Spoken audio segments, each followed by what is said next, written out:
христијанството, за ширење на верата и за просветлување на народот кој што во тие години за прв пат го слушал Словото Божие и Евангелието на својот јазик, на словенскиот јазик, на кој што говореле народите кои што во тоа време живееле во Византија. Секако дека Евангелието многу порано дошло на овие простори, но дошло на грчки јазик и било забрането да се шири Евангелието на други јазик, освен на латински, на грчки и на еврејски. Мисијата на светите браќа, кои не само што докажале и на дело покажале дека секој еден човек треба да го слушне Словото Божјо на својот мајчин јазик, на словенскиот јазик, туку го отвориле патот за сите народи понатаму да се повикуваат токму на оваа мисија на светите браќа, да Евангелието да го слушаат на својот јазик.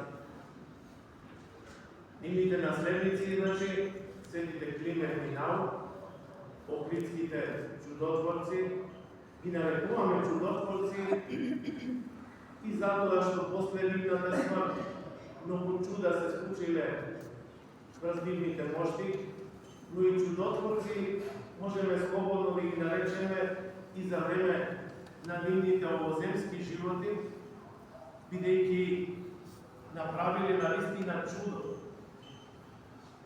ширејќи го христијанството и направиле големо дело, кое за тоа време навистина може да се каже дека е чудо. Светиот Нау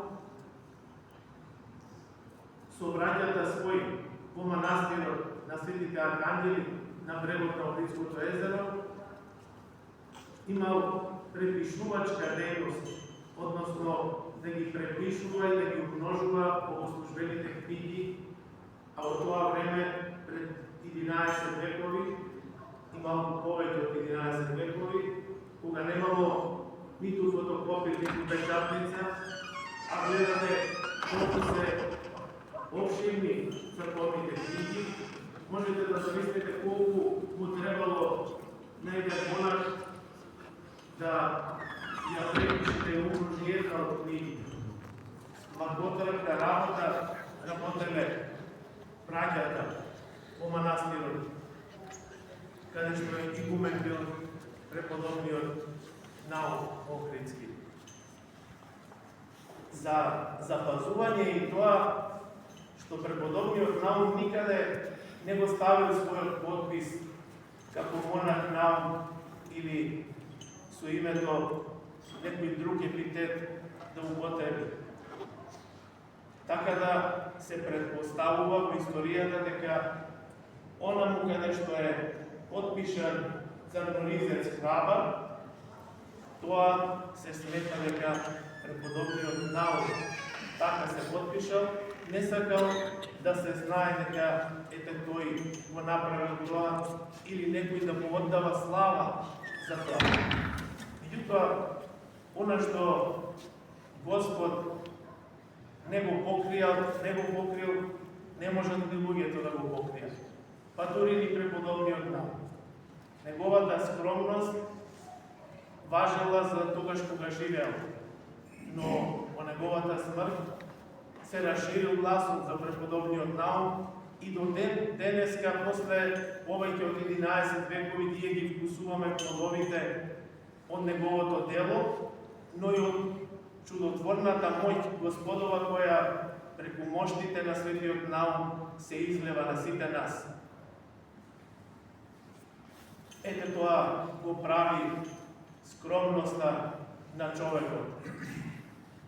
Човек кој не сака човечка слава, туку Божјата слава, Господ го прославува на свој начин.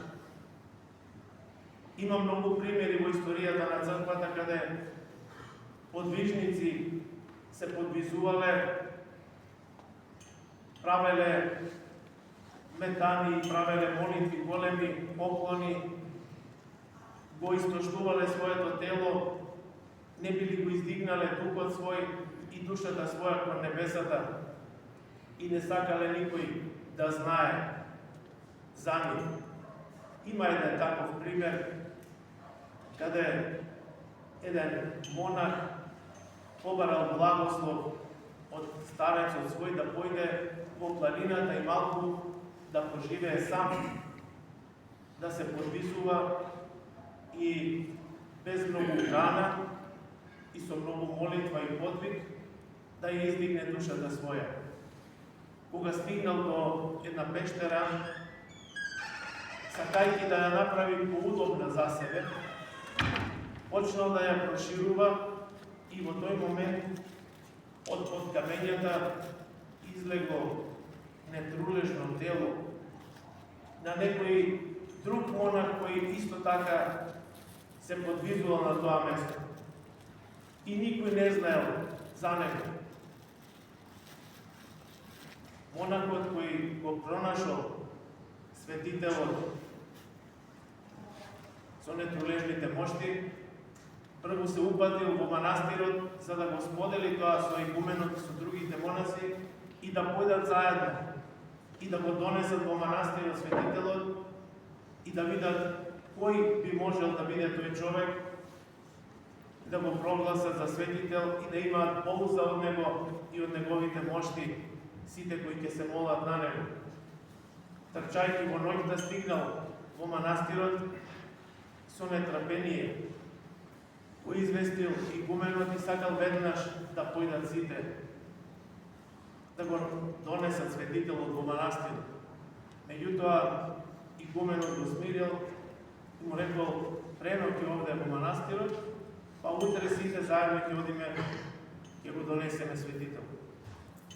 Што се случило меѓутоа во ноќта, кога монахот се обидувал да заспие, силна светлина ја исполнило келијата каде што спиел монахот и ништо друго не видел освен светлина.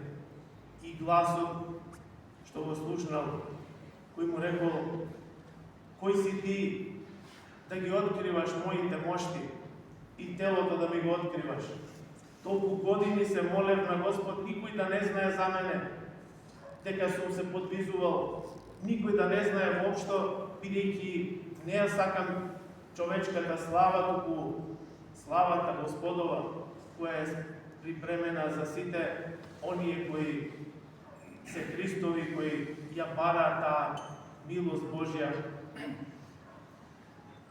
И му рекол дека утре кога ќе појдат таму, не ќе го најдат телото негово, бидејќи молитвите негови биле услишани од Господа. И навистина, кога отишле во пештерата, не го нашле телото на светителот и останал тој непознат за луѓето, но познат за Господ и познат за милоста Господова.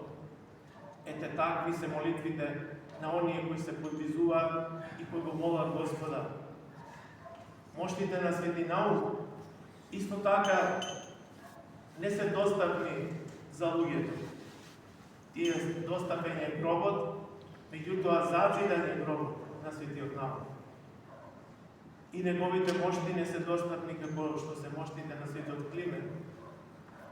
Тоа е Господово благоволение, како ќе благоизволи Господ.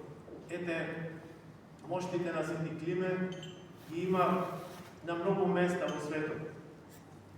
Главата на Светиот Климент е во Грција, во Верија, близу Верија, во еден манастир посветен на Светиот Јован Крстител. Рака од Светиот Климент има во црквата Свети Пантелеймон на Плаушник и други мошти има во други места во светот. Меѓутоа, моштите на Свети Наум за секогаш останале во манастирот на Свети Наум и зацидани го чекаат второто Христово доаѓање. Такви се молитвите и таква е Божјата милост кон оние кои ја бараат Божјата слава, драги браќи и сестри. И навистина, не случајно црквата ги истакнува овие преподобни, овие светители, за ние да се угледаме на нив. Да не заборавиме кој е нашиот пат. Дека нашиот пат не завршува со гробот, туку продолжува во Царството Небесно. Продолжува таму каде што е нашата цел, во преградките Господови. Затоа ги чествуваме овие големи луѓе што просветлиле, поготово оние што просветлиле на нашите простори, затоа што ги чувствуваме близко и наши молитвени заштитници и застапници пред Бога. И нека милоста Господова по молитвите на светиот Наум, Охридскиот чудотворец, иде на сите нас. Нека Господ по неговите молитви не помилува и ни подари смирение и скромност, гледајќи колку светиот Наум постигнал со таа скромност, да и ние да бидеме достојни наследници негови, како и на светите браќа, светите Кирил и Методи, на сите светители кои од памтивек му благогодиле на Господа, да бидеме и ние нивни наследници и наследници на Царството Небесно, кое го очекуваме да дојде сега и секогаш и во вековите.